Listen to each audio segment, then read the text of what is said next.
I feel like I was born to do it afraid. I'm only discovering that now.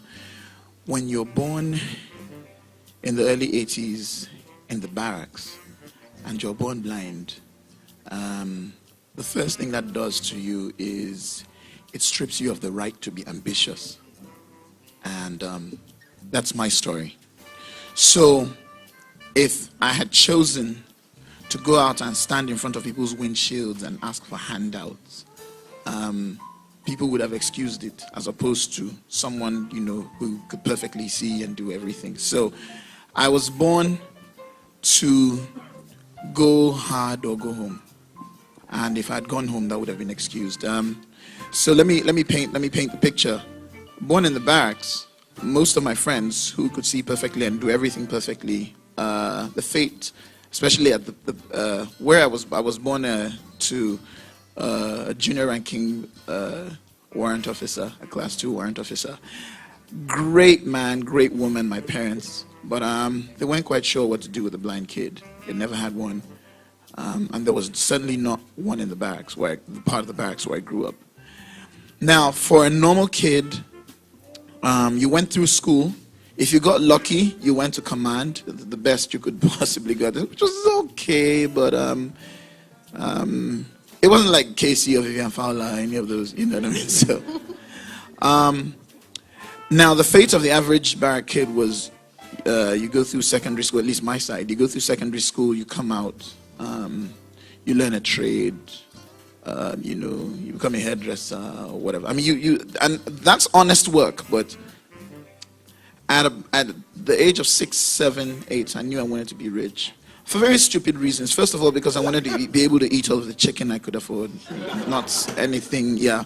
But I was ambitious. And I was ambitious because I started to read books at an early age. And I wanted to be one of those people in the books I read. Now, the average kid, like I said, had slim chances. So think about being a young blind kid, whose parents had nothing but love to give you. Anyways, we discovered Pacelli and I went there. And I learned that blind people could be lawyers and journalists and all of that. But that was still not good enough for me. I didn't want to be that. I wanted to be a rich music producer. And at the time, and even as I speak, we're working on that, and I'll come to that. I didn't know of any blind music producer in Nigeria. Let's even leave the rich part alone. So when I was 15, a friend of mine was working on an album, and I told him, I can produce your album. By this time, I'd only been in the studio once when I was 12, and I could play, but I'd never produced a thing. And I said to him, I can produce your album. And he said, hey, really? And he went and booked a studio session. That was when the Afraid started. And we were going to the studio, and I didn't know for the life of me how to work a studio. I knew a little bit about musical instrument digital interface, but not working a whole studio. Working a studio is kind of like flying a plane. You're the pilot, you're the captain, sitting down there. You need to understand the terminologies. You need to understand the technical detail, what everything does. And I said something very simple to myself. I was like, look, music is about doom, ka, doom.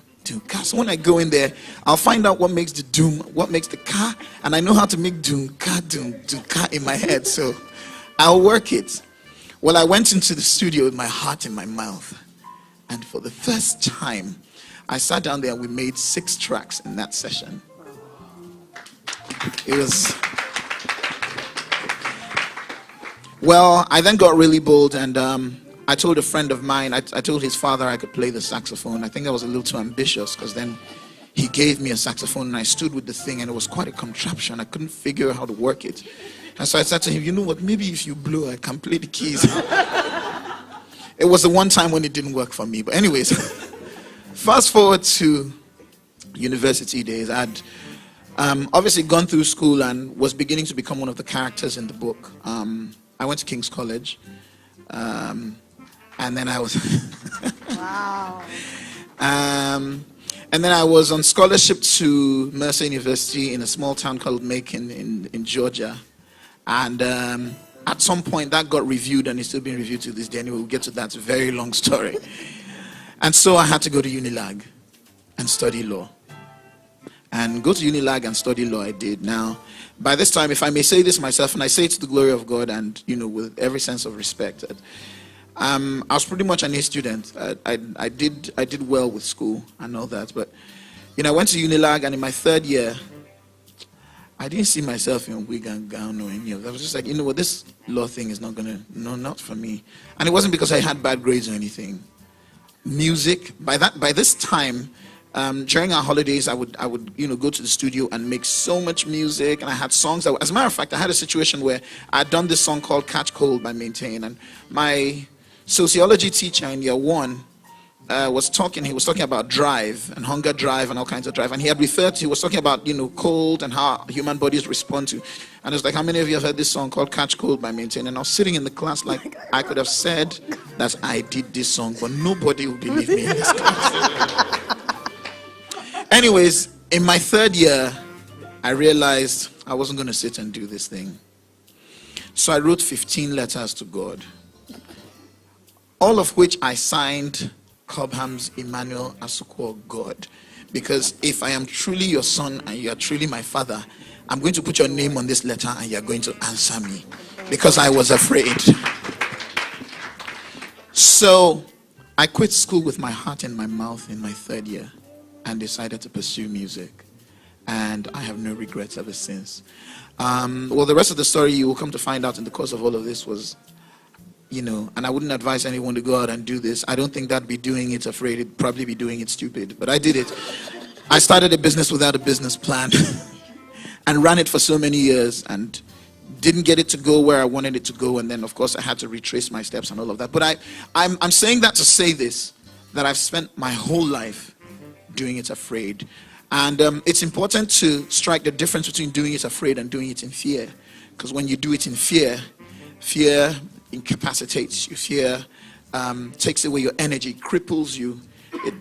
Fear is, what people who have been bullied respond to. It's just that thing that makes you not react. But when you do it afraid, you do it with your heart in your mouth, but you do it anyway, and you do it out of passion.